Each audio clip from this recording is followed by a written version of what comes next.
Well, it was May of 2003, and that's when we shut down production.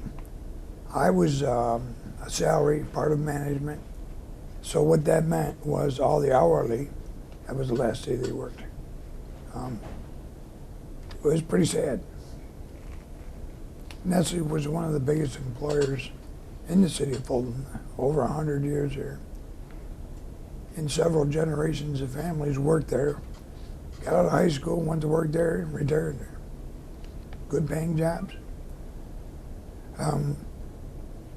In the good days, you know, you could go to work there, buy a home, buy a car, put a child through school. You know, those days are leaving us. It was like a death in the family. When the last worker left and the door of the factory closed, it was like closing a coffin. The whole town felt a deep sadness. Everyone knew that nothing would ever be the same. But this wasn't a person who died. It was a factory. A factory that was open for over 100 years and made something everyone loved: chocolate. It was the Nestle's plant in Fulton, New York, the city with a future, and it was gone forever. It was a perfect occasion. It was a kind of a light rain, gloomy day.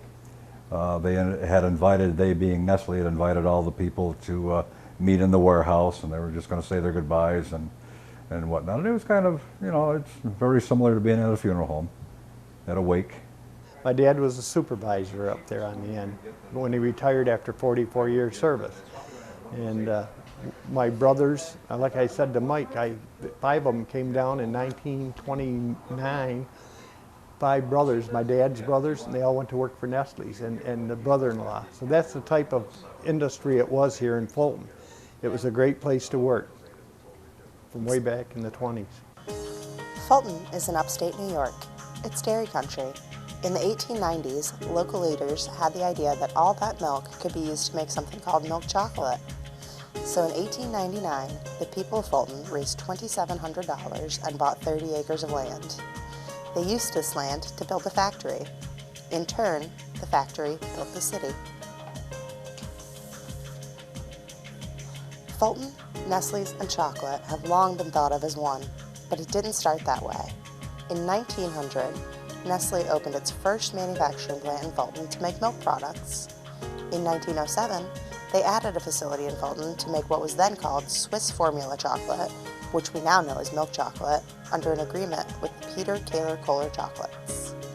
In 1909, the Fulton plant was incorporated by the Lamont Coleman Company. That company started producing Peter Kohler's Swiss chocolates, and for a time, the plant was simply known as the Peter Factory at Fulton. In 1919, the plant started making Nestle brand chocolate. Within a few years, the Fulton chocolate plant became the premier chocolate factory in all of North America. The plant grew rapidly, and prosperity in Fulton followed. By 1932, with the chocolate plant as the base, the economy of Fulton was so strong that the New York Sun newspaper referred to Fulton as the city the Depression missed.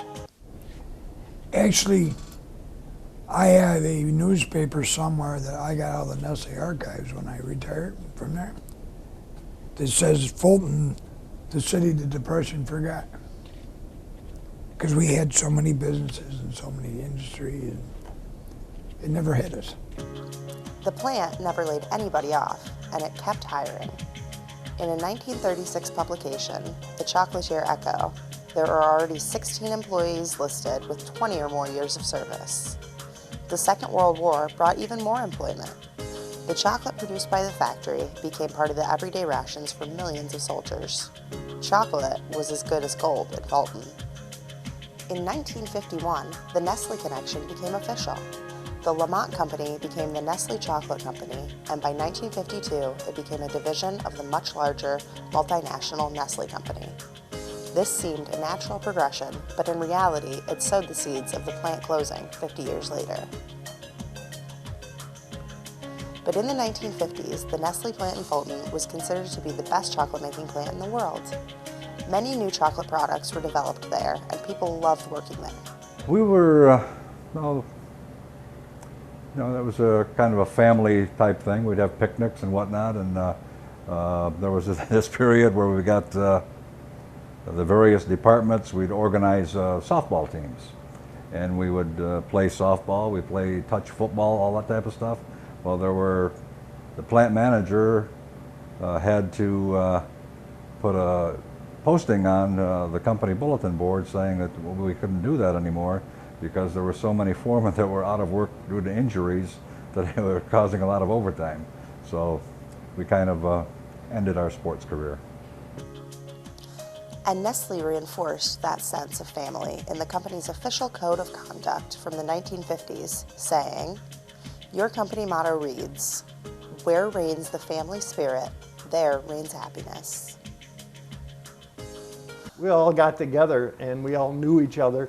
It was, they were on the same level, and I always felt that way. The plant manager, the assistant plant manager, general foreman, all the way down through, they felt they were no better than us, they just had a different job. Other advice in the company's code of conduct encouraged a spirit of comradeship and teamwork.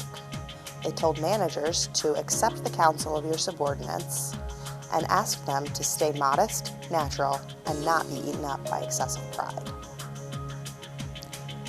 The emphasis the company had on the spirit of cooperation between workers and managers made everyone think Nestle's was a great place to work. Workers stayed. Employees encouraged their family to work at Nestle's. Nestle provided a good living, and the workers were dedicated to Nestle in return. Because of those dedicated workers, the Nestle plant in Fulton continued to be the premier chocolate-making plant in the world, and Nestle used the plant to develop new products. We invented the Crunch Bar here. We invented the Toll House morsel here. We did all the research and development. We produced all the Rice Krispies for the whole country here, for all the Nestle plants that went into Crunch Bars and things like that. So, when the plant was in full swing, it turned out just about every chocolate product Nestle made. Nestle's Triple Decker Bar, Nestle's Coconut Bar, Nestle's Semi-Sweet Morsels, Nestle's Peanut Crisp, Nestle's Peppermint Cream, Nestle's Breakfast Cocoa, Nestle's Almond Bar, Nestle's Peanut Bar, Nestle's Crisp Nut, Nestle's Puffed Milk Chocolate, Nestle's Hot Cocoa, Nestle's Choco Light, promotional products like Nestle's Pocahontas Bar, Nestle's Lion King Bar, Nestle's Hunchback of Notre Dame Bar, Nestle's Toy Story Bar, Nestle's 101 Dalmatians Bar, Nestle's Nuclear Chocolate, and the more well-known Nestle's Chunky, Nestle's Crunch, Nestle's Quick, and Nestle's Toll House Morsels. For 100 years, Fulton smelled like chocolate every day.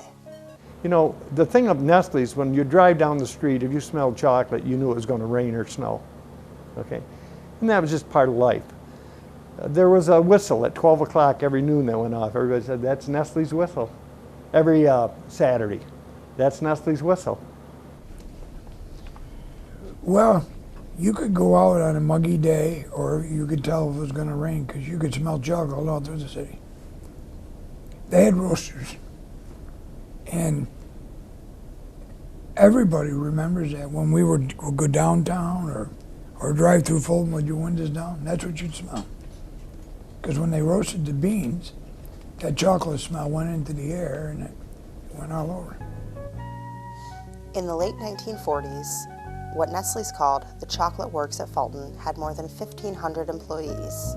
It was one of 16 Nestle factories worldwide and the only one in North America. It was the largest Nestle plant in the world. By the late 1950s, Nestle was starting to change.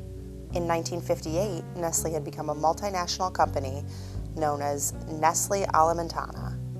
A new U.S. corporate headquarters was not built in Fulton, but instead built in White Plains, New York, near New York City. Then, in the 60s and 70s, Nestle went on a buying spree and added plants and products throughout the U.S. By 1975, Nestle's was into coffee, cheese, wine, spring water, and soft drinks. The Fulton chocolate plant became less important to the ever-growing multinational Nestle Corporation. In the 1975 edition of the corporate newsletter, Nestle News, in which Nestle celebrated 75 years of being in the U.S., the Fulton plant was barely mentioned. And I saw this coming. I saw that when they bought out Carnation and sent the cocoa out to Carnation, our cocoa. When they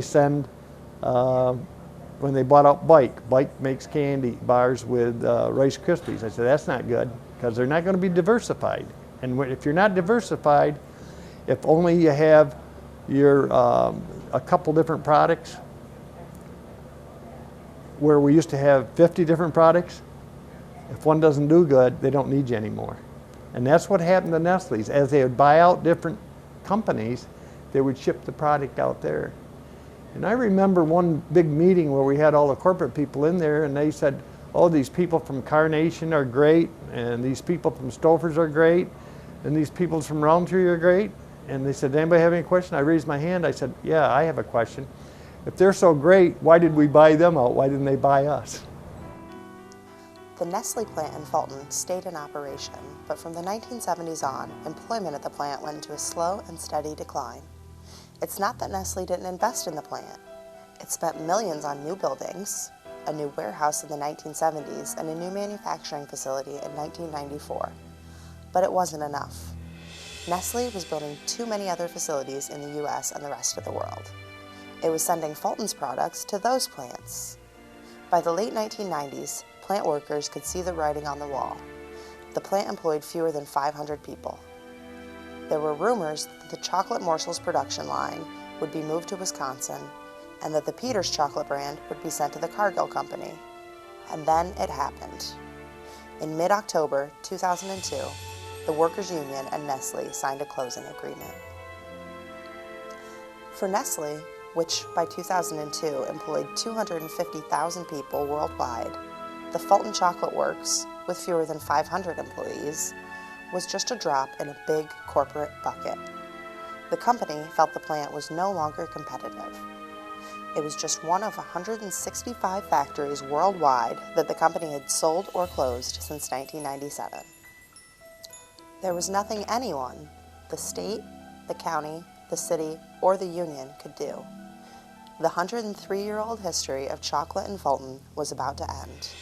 There would not be another generation of Fulton families making chocolate. Well, I mean, everybody was happy. They were all well supported. Nestle's paid very well, even its hourlies. They had very good benefits. You had vacation, all that stuff. And I think people just kind of took it for granted. It's always been here. I don't think until 2003 it really sunk into the people that they were actually going to leave. I think everybody was thinking, well, maybe they can get together with the city or the state, and something magical deal could happen to keep them here, but it was too late. People didn't believe it was ever going to close. I know when I worked there, people would say, when they'd say, well, if you don't agree on this one, I was in the union, we have other factories. They'd say, they'll never leave. It was a rude awakening because people thought they'd been here for so long they would never pull up stakes and move out. But we went through a 20-week strike back in 1972, and when I look back, that probably didn't help a lot, The last day was May 3rd, 2003. A corporate representative from Nestle came to the plant.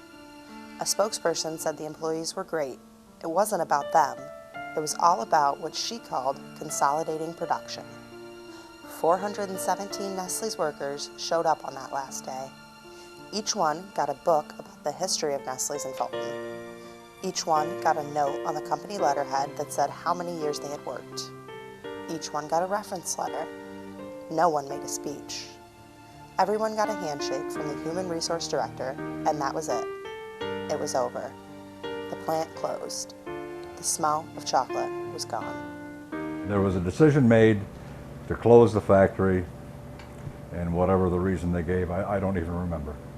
No, just people were sad. I mean, reality's hitting you in the face that day. Because, you know, even though you know 6 months ahead, it don't really hit you till it happens.